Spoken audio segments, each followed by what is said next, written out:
वशीकरण। Social media में अभी के टाइम में सबसे ज़्यादा प्रचलन जो टॉपिक है वो वशीकरण चल रहा है। लोग आज वशीकरण के पीछे अपने लाखों पैसे बर्बाद कर देते हैं और कई सारे जो ढोंगी लोग हैं लोगों को इस तरीके से इन्फ्लुएंस कर देते हैं कि 1 घंटे में वशीकरण कर देंगे, 2 घंटे में कर देंगे, खोया हुआ प्यार वापस आ जाएगा। तो दोस्तों वास्तविकता में वशीकरण है क्या, सही है, गलत है, कब, कैसे और क्यों किया जाता है, पूरी की पूरी जानकारी मैं आपको आज इस वीडियो में देने वाला हूँ। तो वीडियो में आगे बने रहिए। जो भी बातें आज मैं इस वीडियो में करने वाला हूं दोस्तों, वो हवा में बातें नहीं करूंगा। जो प्रैक्टिकल है, जो चीज़ों को मैंने खुद रिसर्च किया है, जो वशीकरण करते हैं उनसे मैंने मिला है और उनसे मुझे क्या अनुभव हुआ, वो सारी चीज़ें इस वीडियो में आपको बात करूंगा, ताकि आप भी फ्रॉड लोगों के चक्कर में ना फंसें और एक्चुअल में वशीकरण क्या है उस चीज़ के बारे में आप जान सकें। तो चलिए दोस्तों आगे बढ़ते हैं। देखिए, वशीकरण कब किया जाता है? आप वशीकरण तब करेंगे जब आप किसी व्यक्ति को अपने अनुकूल चलाना चाहते हैं।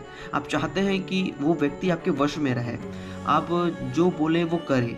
तो इस प्रकार से लोग ये चाहते हैं, या फिर लोग कराते हैं मोहिनी वशीकरण। वशीकरण में भी कई प्रकार के होते हैं दोस्तों। एक नॉर्मल होता है कि किसी को वश में करना, जो आपकी हर बात माने, सुने, वो दूसरों की बात नहीं मानेगा, वो आपका ही बात मानेगा। ये होता है वशीकरण का पहला चीज़, जो अक्सर जो हस्बैंड एंड वाइफ, ये ज़्यादा कारगर है वशीकरण कराने के लिए कि हस्बैंड और वाइफ एक दूसरे के ऊपर कराते हैं। कि जो हस्बैंड अगर उनका मन कहीं और लग रहा है या फिर वो बात नहीं मानती, वाइफ बात नहीं मानती, जो ऐसी चीज़ें हैं, इसके लिए वशीकरण किया जाता है। तो ऐसे प्रोसेस के लिए वशीकरण सही है, लेकिन किसी को इस्तेमाल करने के लिए जब वशीकरण करते हैं तो वो वशीकरण गलत होता है। दूसरी चीज़ दोस्तों मोहिनी, जब आप किसी को अंदर ही अंदर चाहत रखते हैं किसी स्त्री का, पुरुष का, और आप उसको अपने लिए आप उसको मोहित करना चाहते हैं कि वो आपके प्यार में गिर जाए, पड़ जाए, तो इस रीज़न से भी वशीकरण कराया जाता है। तो वशीकरण होती कैसे है, तो कैसे करते हैं वशीकरण? देखिए दोस्तों, कई लोग कहते हैं कि नाम से हो जाता है, फोटो से हो जाता है, और कई लोग पैर का धूल, शरीर का कुछ कपड़ा या फिर बाल। तो जब भी किसी व्यक्ति के ऊपर वशीकरण करना है तो सबसे इम्पॉर्टेंट चीज़ है उस इंसान के कोई भी एक जुड़ा हुआ एक अंग या फिर एक हिस्सा होना चाहिए। जैसे पैर का धूल, पैर के धूल में भी आपने सोशल मीडिया में देखा होगा कि अक्सर लोग ऐसे चप्पल पहन के भी जाते हैं तो पैर का धूल उठाते हैं और वहाँ पर वशीकरण करने के लिए, फिर जो भी क्रिया करने के लिए वो कलेक्ट करता है। तो ऐसा नहीं होता दोस्तों, खाली पैर का धूल जरूरी होता है। आप चप्पल अगर पहना है या जूता पहना है और आप उसका धूल उठा के वशीकरण कराओगे तो वो कारगर नहीं है। खाली पैर का धूल चाहिए, एक तो बॉडी का बाल चाहिए या फिर कोई कपड़ा चाहिए जो वो पहना हुआ है या पहनी हुई थी। तो उस तरीके से जब मंत्रों के द्वारा उच्चारण किया जाता है तो जो भी तांत्रिक है या फिर जो भी पुजारी है जो ये काम कर रहे हैं, वो अपने जो देवता होते हैं उनको इस चीज़ के ऊपर लगाते हैं कि हमने इस इंसान का ये सामान लाया है, तो वो डायरेक्ट कनेक्ट करते हैं उस चीज़ से। वो डायरेक्टली आप किसी भी फोटो को आप लेके आओगे और वशीकरण कर दो, बोलोगे किसी इंसान को कर दोगे, तो ऐसे अचानक से वशीकरण नहीं होता है। आपका जो कनेक्शन है उस व्यक्ति के साथ में होना बहुत ज़रूरी है। साथ ही साथ चाहे आपका बातचीत हो, चाहे आपके आई कॉन्टेक्ट्स हो या कुछ भी चीज़ हो, एक कनेक्शन होना चाहिए। तब जाके जब आप उसके कोई भी कपड़े से या फिर बालों से या किसी भी चीज़ से आप अगर वशीकरण कराते हैं तब वो सफल होता है। और जब भी ये वशीकरण होता है, जो अपने देवताओं को वो लगाते हैं किसी व्यक्ति के पीछे कि जाओ उसको वश में कर लो, तो उसमें भी दोस्तों 100% वो देवताएं काम नहीं करती हैं। अगर आपके और उनके जो बोला जाता है कि राशियां मैच नहीं करती या फिर जो आपका ऑरा है वो मैच नहीं करेगा या फिर कुछ भी रीज़न से आप लोग एक दूसरे के लिए नहीं बने हैं, तो वो जो शक्तियां हैं, जो देवी देवताएं जो होती है, वो काम नहीं करती। तो इस जगह पे वशीकरण फेल खा जाता है। और वशीकरण होने में दोस्तों समय लगता है, चाहे मोहिनी कराए चाहे कुछ भी कराए, वो समय लेता है। और ऑन द स्पॉट 1 घंटे के अंदर, 1.5 घंटे के अंदर वशीकरण नहीं किया जाता। तो जितने भी जो सोशल मीडिया में आपको बाबा मिलेंगे, पुजारी मिलेंगे जो ये कहते हैं कि हम 1 घंटे में कर देंगे, ऐसे ट्रैप में ना फंसिए। वशीकरण जब होता है तो टाइम लगता है, आपको 3 दिन, 7 दिन, 21 दिन, इस तरीके से दोस्तों अलग अलग उसका टाइम पीरियड होता है। तो उस हिसाब से वशीकरण वो धीरे धीरे उसके माइंड में, जब वो देवताएं उनके माइंड में जाते हैं, उस सामने वाले पर्सन के में जिनके ऊपर आपने वशीकरण करा है, तो धीरे धीरे उनका माइंड डाइवर्ट होना चालू हो जाता है। जो चीज़ वो आपके बारे में अगर अच्छा नहीं सोचते, वो अच्छा सोचना चालू कर देते हैं। तो इस प्रकार से दोस्तों वशीकरण होता है। जो शमशान साधक होते हैं वो अक्सर करके आत्माओं को इसके पीछे लगाते हैं। जो आत्माएं वो चिता से करते हैं या कब्र से जो उठा के अपने पास रखे होते हैं, वो उनको ऑर्डर देते हैं कि उसके बॉडी में जाइए।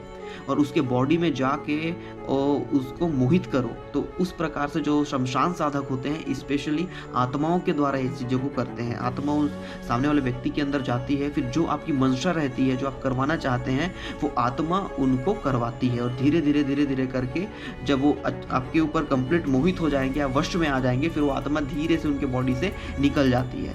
तो इस प्रकार से दोस्तों वशीकरण होता है। पुराने ज़माने में लोग वशीकरण किया करते थे अक्सर करके गांव में, देहात में अगर आप देखेंगे तो हमारे क्षेत्र में बोलते हैं पूटा पकड़ना, या फिर एक तरीके से मोहनी भी कहा जाता है। तो उसमें क्या होता है दोस्तों कि अगर मुझे कोई लड़की पसंद है और मुझे वो लड़की बहुत ज़्यादा पसंद आ गई, तो मैं एक पूटा बनाऊंगा उसके लिए, एक पंडित को, पुजारी को, जिसको भी पकड़ूंगा, एक पूटा करूंगा। तो पूटा में एक सिस्टम है कि वो क्या होता है, एक बोली मैंने अपने ज़बान मुझे देना पड़ता है सामने वाले देवी देवताओं को कि अगर ये लड़की मुझे मिल गई या फिर ये लड़की से मेरी शादी आप अगर सक्सेस करा देते हैं तो मैं आपको ये सब सारी चीज़ें दूंगा। और वही चीज़ होता है दोस्तों, जब पूटा बनाते हैं किसी व्यक्ति के लिए और वो हो जाता है तो उसके बाद वो देवी देवता को जो आप बोलते हैं वो आपको देना रहता है, और आप नहीं देते हैं तो इस जगह पे वो आपको ही हार्म करना चालू कर देता है। पहले के ज़माने में जब गांव देहात में अक्सर करके यही पूटा सिस्टम से ही शादी किया जाता था। जब भी लड़की देखने जाते थे तो पूटा बना के जाते थे, तो लड़कियों के घरों के बाहर में जो चावल होते हैं, जो बिनती चावल कहा जाता है, वो छोड़ देते थे। तो उसमें तुरंत वो देवता उनके घर में प्रकट हो जाता था, पहुंच जाता था, और जो लड़की थी और जो फैमिली था उनका माइंड को वो कन्वर्ट कर देता था और वो आपके रिश्ते के लिए मान जाते थे।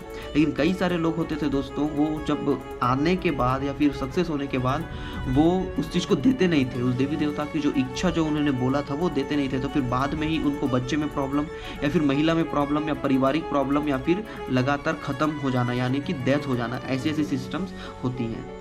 तो ये जो सिस्टम है दोस्तों, जो तंत्र विद्या से जो किया जाता है, काफ़ी ज़्यादा खतरनाक है ये वशीकरण।